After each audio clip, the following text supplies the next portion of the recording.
talk tonight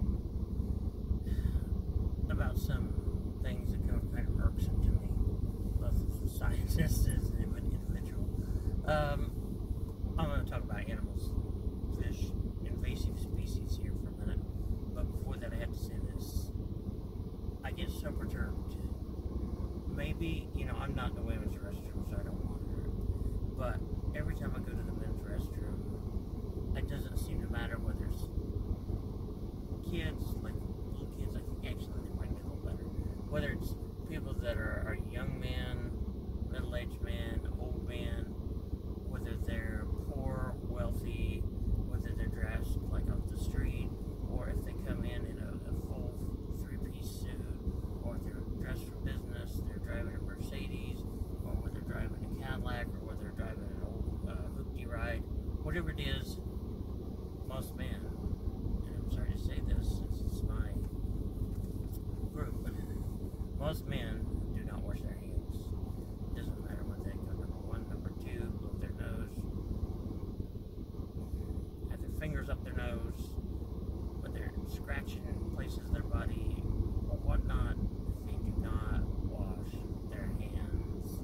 By the way, that's one of the quickest and easiest ways to spread some types of hepatitis.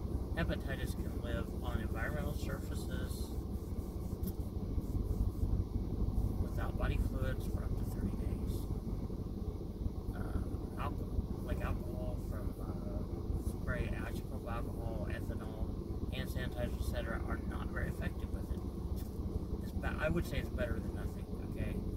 But it takes bleach or quaternium ammonia to kill it for sure. There may be something added to that more recently, I'm not sure. There may be. Let's see, when you look at some license and things, they have some phenolics and some hydrocarbons and things there to kill them as well. So just your own hand sanitizer and things like that is not enough.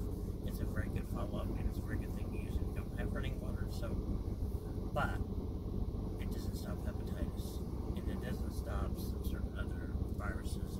I think it's like RSV, and there's some others that you just lost even when it gets in the stomach and causes stomach intestinal problems. Not a cold and flu virus, in fact, that's something else.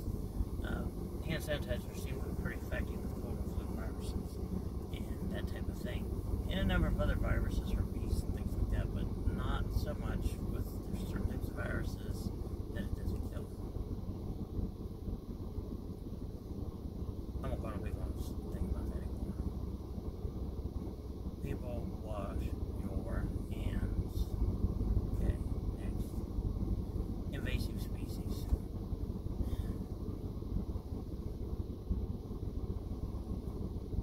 When I worked for the Department of Natural Resources, and I have friends where they've found sharks in southern Indiana.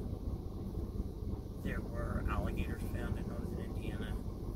The whole southern part of the United States is in danger of being overrun with certain types of boas and pythons because people don't care or they don't use their brains, and they release species that not come from here.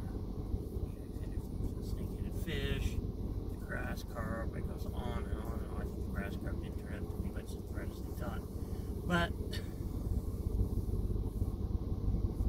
if you have something that gets big enough to eat humans, possibly, like some of the pythons or anacondas, people are releasing those into the southern states where it stays warm enough.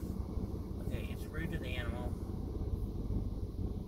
in a lot of places. It's not their natural environment. If you release them somewhere it gets too cold, it's better for the people and the other species that live there, but it's rude to the animals. So like when you put alligators in the Wabash River, in the summer they may attack somebody.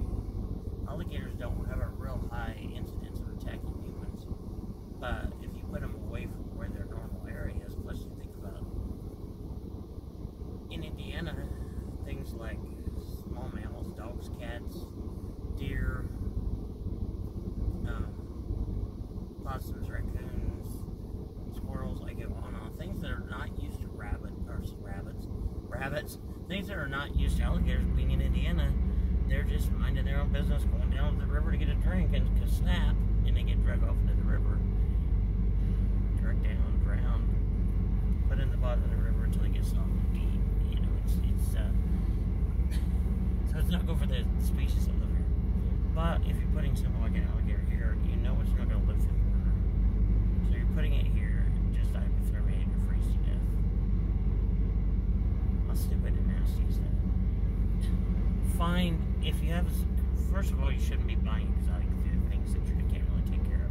people that really have the money and the place to take care of them, and they're doing it to rescue species from going extinct. That's another thing.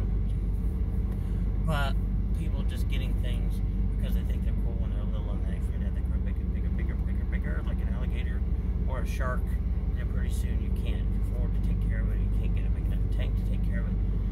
Find a zoo or an aquarium or something that will take it, or find a way to drive it back to, if it came from Florida or something, to take it there. If it didn't come from Florida, don't take it there. You cannot release things like into, I'll say that. There are laws against releasing things that belong in states into their habitat being caught. Stop with the nonsense.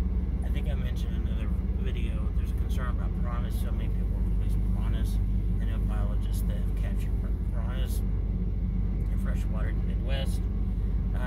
They weren't here in large enough quantities. They didn't, attack people yet. But there have been some studies done that they think some places where there's big reservoirs and dams, that they may be able to survive in certain areas down by the dam if they go to certain depths.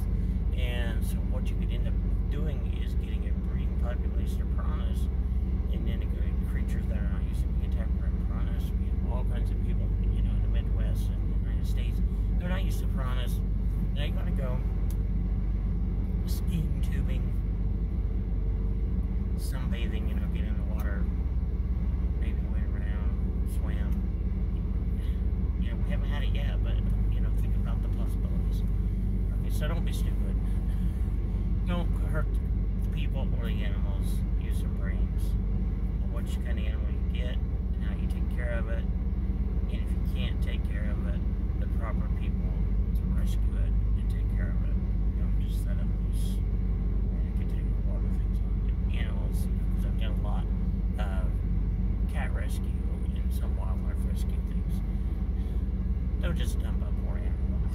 Now, if you're tired of it or you can't feed it, go find some of the animal rescue groups that may help you get food or find a home for it or something like that. Some people think, well, they're very resourceful. I've heard that about cats. Well, they're very resourceful, they take care of themselves.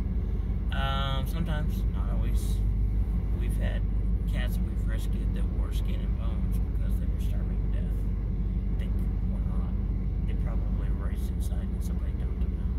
They were not able to take care of themselves. They did not do it. If you get a cat that's declawed, which I'm not a fan of in the first place, declawing them, but if you get a cat that's declawed, don't put it outside. Don't let it get outside. It may not be able to climb a tree anymore. It can't defend itself. You just put it into a very bad, possibly deathly situation. It can't even defend itself from other cats who are territorial and may not welcome it in their area. They'll just run it off and won't be able to eat. So, again, show some humaneness. That's one of the good word, humanity. Show some goodwill. Show some brains. Wash your hands. Use sanitizers when it's a good idea, but wash your hands. Don't release things into the wild that don't belong there. Don't, money order, some exotic animal from overseas that you're not going to be able to take care of right. Don't release things in the wild you shouldn't. Don't abandon your animals. See you in another video. Mr. Cox out.